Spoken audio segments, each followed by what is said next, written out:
First off, it's an honor and a privilege to have one of Houston, Texas, that whole Texas area, just one of the founders and like the people who everybody look up to from over there.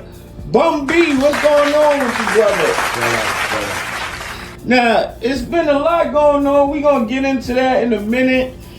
But for the people that don't know, could you tell them a little bit about how you came up in this game? You know, UGK, you know what I'm saying? We came out, me and my man Pimp C, you know, we came out making that little, you know, some people call it the gangster music. You know, we just called it just talking about our way of life. We made some strides in the music industry, and then, you know, God bless the dead. My brother died, and R.I.P. I moved on to become a businessman. I got the Trill Burgers and all that, so that's what I'm into right now, man. I'm a family man, and I'm a businessman. And now with the success of Trill Burgers, we've seen a lot of people make videos, YouTubers, other people talked about how the burgers was, and they went there and experienced it for themselves. And everybody seemed to have a good time and enjoy it and everything. So what made you get into the restaurant game? Because, you know, I've always had an affinity for cooking, and I love food. And I just want to bring my knowledge of hip hop and the hip hop experience into the food industry. Thankfully it worked out, and Trill Burgers was born, and you know, we doing what we do. Now, there was a lot of people that had things to say about a particular photo you had took with the rapper Lil Baby, where he can be spotted holding a gun on his waistline. Did you give him that gun? I said, hold up.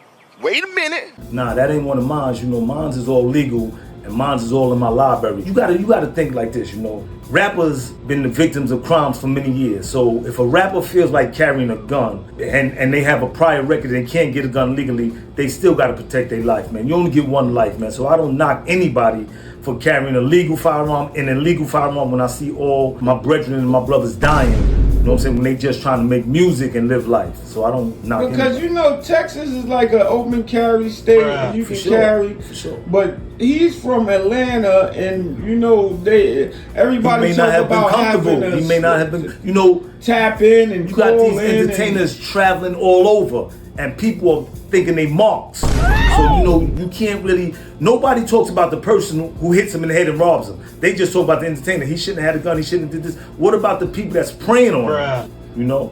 And, which rolls us into, your house was recently broken into. Yeah, that was several years ago. And, you know, we covering that. They ain't at my house now, the way you saying it. No, they did. Okay. We hope not. I'm just trying to make light, you know, because the situation's been heavy, so I'm just trying to keep it light. No, we talking about it coming back into the forefront of the case being open, and definitely. You now getting into the closure. That's what. All right, so now your house was broken into. Yes. You recently You recently wrapped up the case where people were calling you a snitch. Which was crazy to me. Said, wait a minute, wait a minute. Which was crazy to me. You know, people are equating when I came to the game as a youngster and having the street code and all that with who I am today. Not saying I don't condone snitching at all. I don't condone none of that stuff, right? But what I was doing was giving an account of the trauma that me and my lady went through. The man had already pled guilty. The man, so it was no me giving guilt or innocence. He already acknowledged his guilt. I was just talking about me and my family, the trauma that we suffered. That's it, you know. And as a grown man, I would think that other grown men would understand. And those that don't understand, you know, I guess they're not mature enough to understand that there's a difference. Now, it was a few of your peers that was saying he knows the street code and the ways of the streets, and that you shouldn't have said nothing and handled it accordingly. I should have. Like, of course, you know, I shot the man. I could have killed the man. And I shot the man, and I could have killed him. You know what I'm saying? My thing is, would I be smart if I had killed? Y'all be happy if I just killed the black man, the young black man, and sent him to his grave? Y'all be happy then? It don't make sense. It's like Jay said before. If I kill you, I'm brainless. But if you kill me, you famous. What's a ninja to do? So, you know, you caught in these situations, and I'm trying to keep my family intact and be there for my family, and at the same time educate other young black men. You don't have to kill everybody.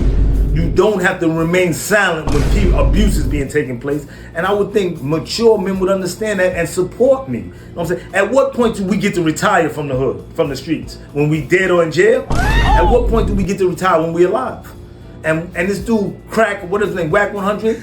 He's a felonious fool. Those who listen to him got to be crazy, man. At what point is he gonna retire with the bullshit? Because I don't see him cracking heads open. He talk about it, but you never see him cracking heads. Well, we know Whack got a lot. He just want to troll and just jump on. But I don't see, because if that happened to him, what would he have done? You know what I'm saying? You can't talk until you walk into another man's shoes, you know? And I want to be there for my lady, my wife, and my family. I want to be there for them. I don't want to be the black man that leaves his family after doing something stupid and gets taken away. Because you know what them people will do to me? They do to me quick, fast, in a hurry. You know what they do. Thanks for coming out, Bumpy, and talking to us. It was an honor and a privilege.